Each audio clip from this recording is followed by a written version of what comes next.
Good morning, everybody. Pastor Stitch, Narrow Path Christian Church, BC, Bay City, Michigan. Welcome to the Biker Devotional. Have you ever been in a situation where somebody has that thing that you've always wanted? You know, in the Ten Commandments, we're told not to covet our neighbor's wife, but coveting is more than just their wife. It is coveting anything they want. Coveting is different than desiring too, because coveting means that you want it and they shouldn't have it. And how many times have you seen that same situation in your life? A brother has a new motorcycle. They shouldn't have that. You've done the work. It should be yours. That comes down to that idea of coveting, right?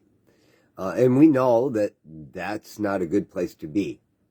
Envy and strife come from that. And we do stupid things when we get into that place. We can desire to have, and we can work towards those things. But there's a danger in that as well, because you're going to go after things that you're going to lose sight of why. And it can be very dangerous. You know, in today's reading in Proverbs, yes, I'm still doing that every day, and I still believe you should be. There's 31 chapters in the book of Proverbs. You can read a chapter of Proverbs every day for the rest of your life and never have anywhere close to the wisdom that God gave Solomon. And yet he gave us the opportunity to grow in it. So in Proverbs 23 today, I was reading very first verses. When you sit down to dine with a ruler, consider carefully what is or who is before you, and put a knife to your throat if you have a big appetite. Don't desire his choice food, for that food is deceptive. Don't wear yourself out to get rich. Stop giving your attention to it. As soon as your eyes fly to it, it disappears, for it makes wings for itself and flies like an eagle to the sky. When you are in a position where you see somebody that has what you want, and you're desiring it so much, the wisdom here is like sitting at a table, put a knife to your throat and say, I'll cut you, talking to yourself, if you even reach for it, right? To remind yourself it's not yours, it's theirs. But it's more than that. When we desire something, that's a good thing. When we chase it, it's gone past desire. And that turns into a problem, because every time we chase something that's not ours in that moment, it disappears. And if your life is anything like mine, when it disappears, it means that it's going to be much longer before you receive it. How many years did I chase peace and tranquility?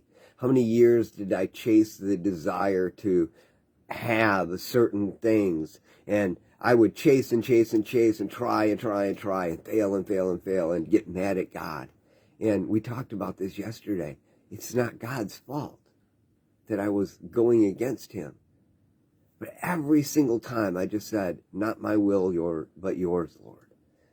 Every time I said, I really want that, but God, I'll live in the moment right here today, which, by the way, isn't that one day at a time? I'll live right here in the moment, right here for you today, God. And if it means I can't have that, then I will rejoice in you and what I've got right now. Every time I've truly found myself in that position, I move that much closer to the desires of my heart. I have story after story after story of where God has fulfilled those desires. But it's not about the fulfilling of the desire, because when I get it, if I think I deserved it, inevitably there's a mess that comes along with that. It's about praising God in the moment and giving him honor for what he's given, not making it more important than him. I hope, without a doubt, you understand your relationship with Jesus Christ, God the Father, and the Holy Spirit has to be number one. Above a girlfriend, above a wife, above a motorcycle, above a job, above everything. And I know I'm a pastor, I'm supposed to say that, but I'm here to tell you my life didn't make sense until I figured that out. Now, I don't do it right every day. I fail miserably at it, but my life is more fulfilled than ever before because I get it right once in a while.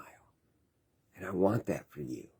I want you to see that the message of Jesus Christ was the kingdom of heaven is here, and he wants you to live in it. Now, it's not the perfect heaven of the future where we get eternity with Christ in the perfection, but it is so much better than anything you can imagine. I love you all. I truly do, and I want that for you. Don't forget, do me a favor, go over to the YouTube channel, Pastor Stitch, and hit subscribe. Right now, people don't find it well because we don't have very many subscribers, and YouTube pushes out the ones with more subscribers than the ones that don't. If any of my messages have helped you at all, get out there and share it. You can do your part. You don't have to have the words out of your mouth to know that God can touch someone else. I truly do love y'all. I hope you have a great day. God bless.